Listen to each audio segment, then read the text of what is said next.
Hey guys, so welcome back to my channel. Today we're going to be talking about time management.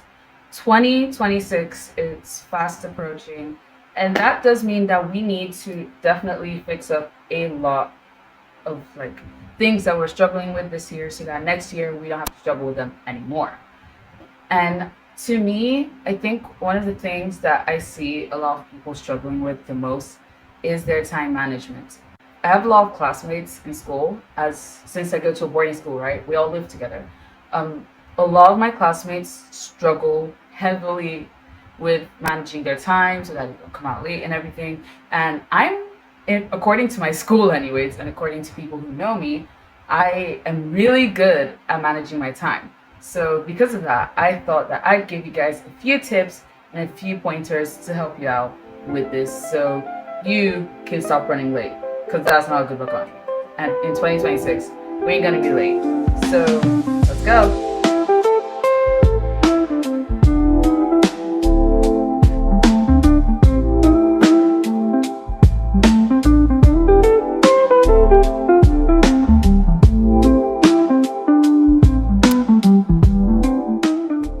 First things first, we have to understand why we come out late. There are a few things and a few reasons behind why we may come out late. Not really that we intend to or anything, just that we may come out late accidentally from time to time. What could these reasons be?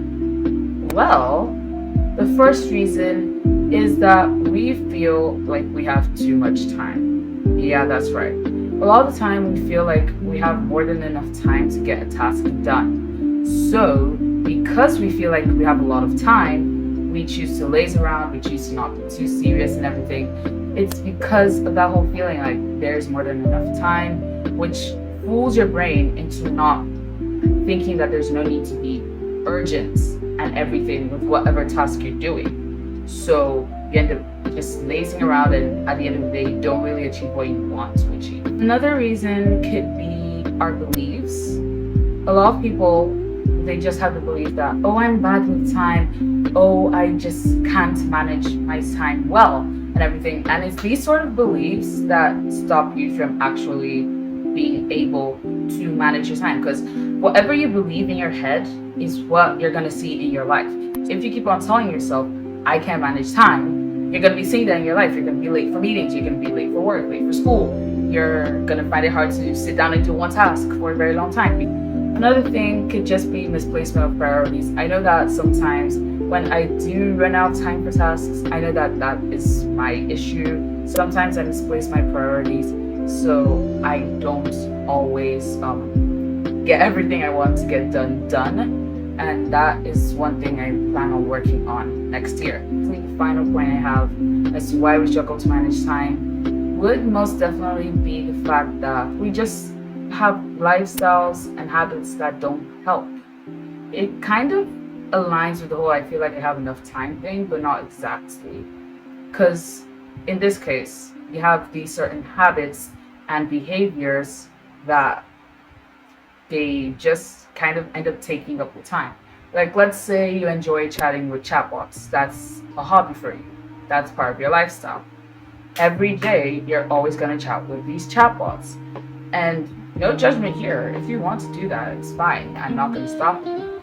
The only issue with this now is that whenever you want to get a task done, instead of getting that task and work done, you're going to be sitting down on your phone chatting with this chatbot, and before you know, the day has ended. You haven't gotten anything done. That is an example of your lifestyle stopping you from getting work done and managing your time effectively.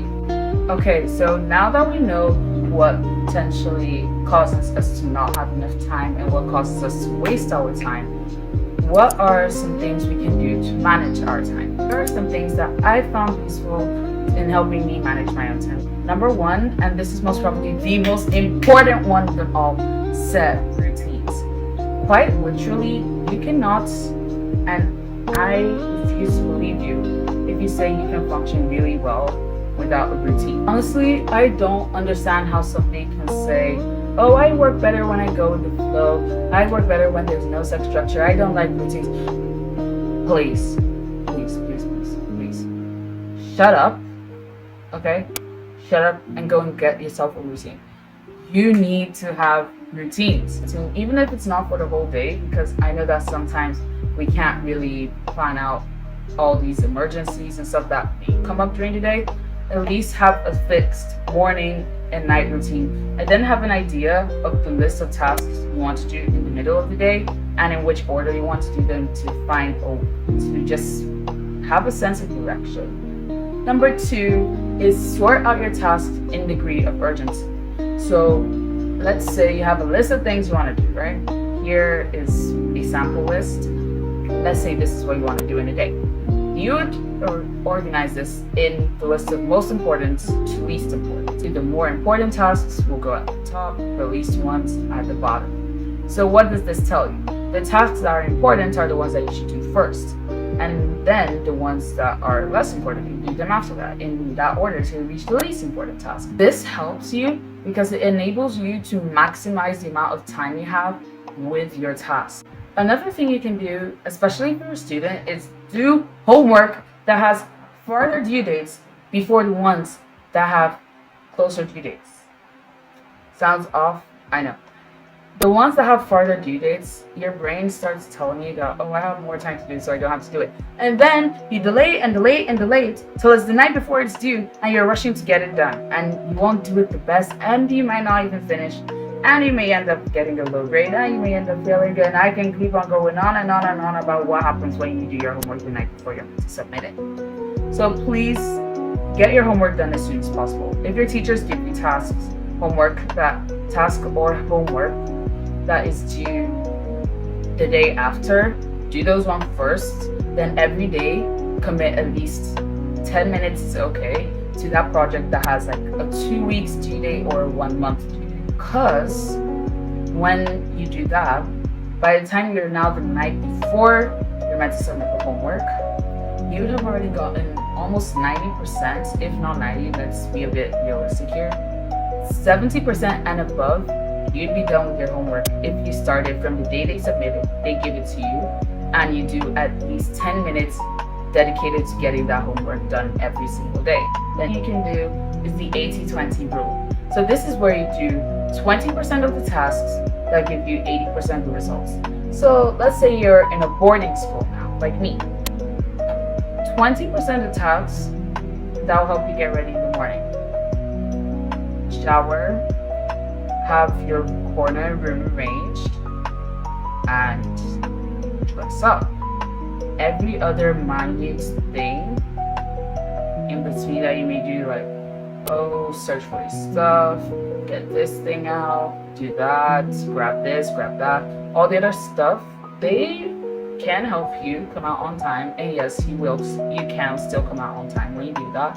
But those first 3 things I mentioned are the primary and essential things that will determine whether or not you will come out of that hostel door without being booked for punishment that weekend. So that is the 20% of the tasks involved in getting you out the door on time that will give you the larger percentage of the results, which is getting out the door on time.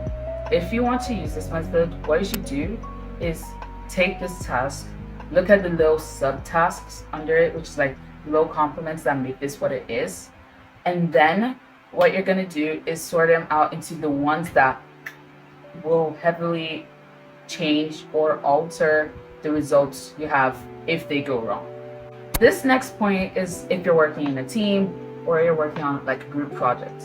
And that is to split your tasks amongst the different members in the group so that you guys can save more time. There's this concept in math where things are related to each other in proportions, either directly or inversely.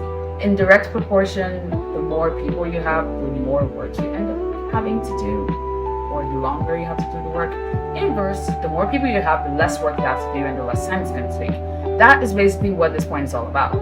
When you have more people in a group, you will end up spending less time having to get that task done, because now it's not just one person working on this task, it's 4, 5, 6 people doing this task all at once. And also you have smaller bulk pieces of work to do. Your project is to build a model race car, perhaps, and you have to assemble the engine, You have to do this thing, you have to do that thing. Yeah. If you split this amongst your members in a group, you may just have to only assemble the engine. Another person can make the body of the car. Somebody else will paint the car. Someone will attach the wheels, someone will do the wiring, somebody will be the test truck. You'll end up getting that project done faster than if it was only you doing it. Another thing you can do is to set time limits on your tasks so that you don't spend an entire day just trying to do it. This was one of my biggest issues, especially in school when it comes to managing my time, when it comes to studying. I find it so hard to sit down and study like multiple subjects in one night prep. But now I've found a solution to that. That is setting time limits on every task. Even right now, I do that. My habit tracking app actually, it's called Structured. It has this feature where you can set time limits for each task that you want to do. So then it now reminds you when it's time to start the task, and if you pay for a premium subscription, it reminds you at the end of the task that it's done, and it tracks the time as well that it takes you to finish the task. So now, as soon as it finishes, you aren't going to spend more time on it. You know, okay, it's time for me to move on to the next thing on my agenda. Now, last section of this video is lifestyle tips to help you manage your time way better.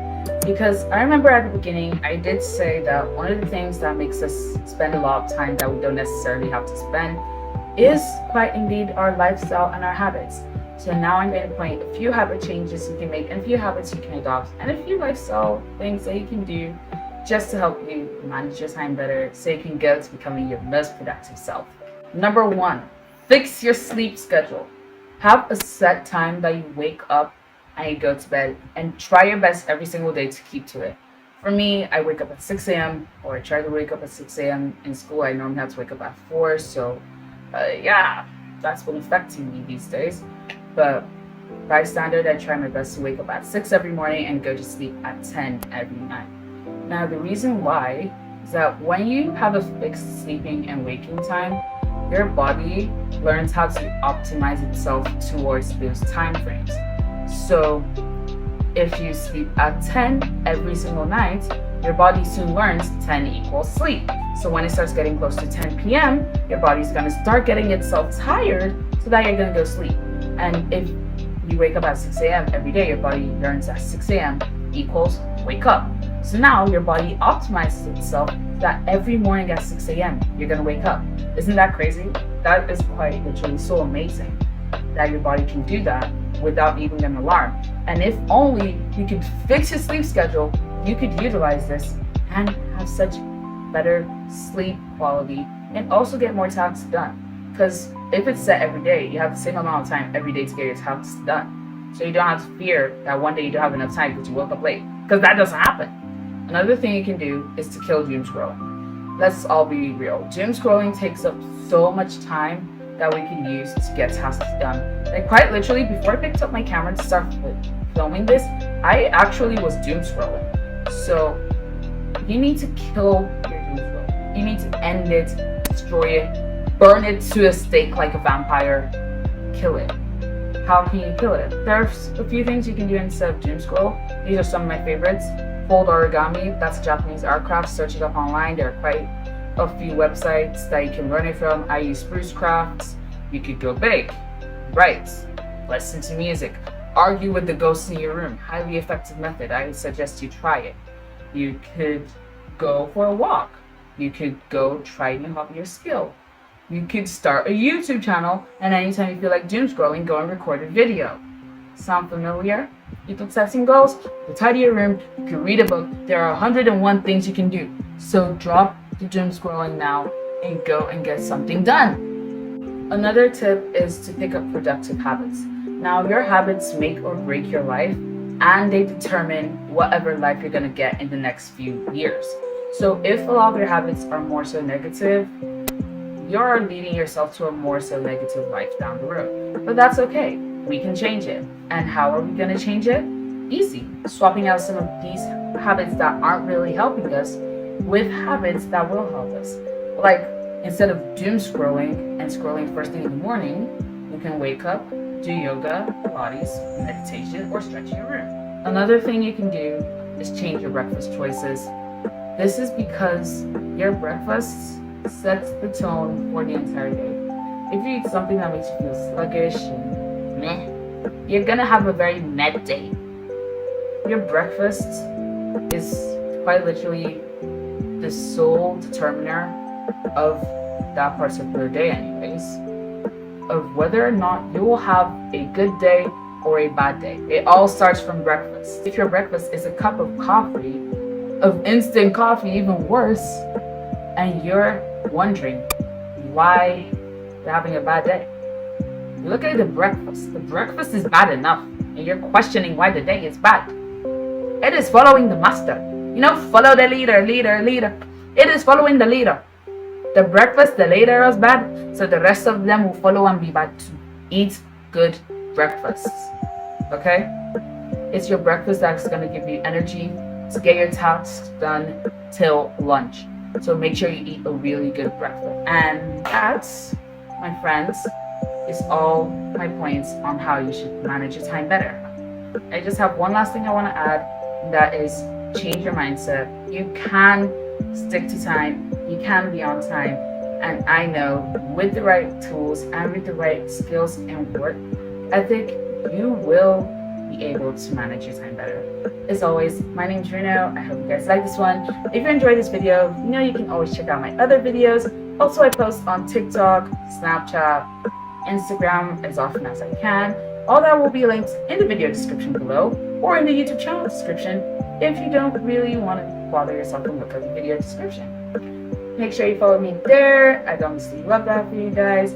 Also remember to stay calm, good vibes only, enjoy your life, and remember we're all just marshmallows floating around in this hot chocolate called life.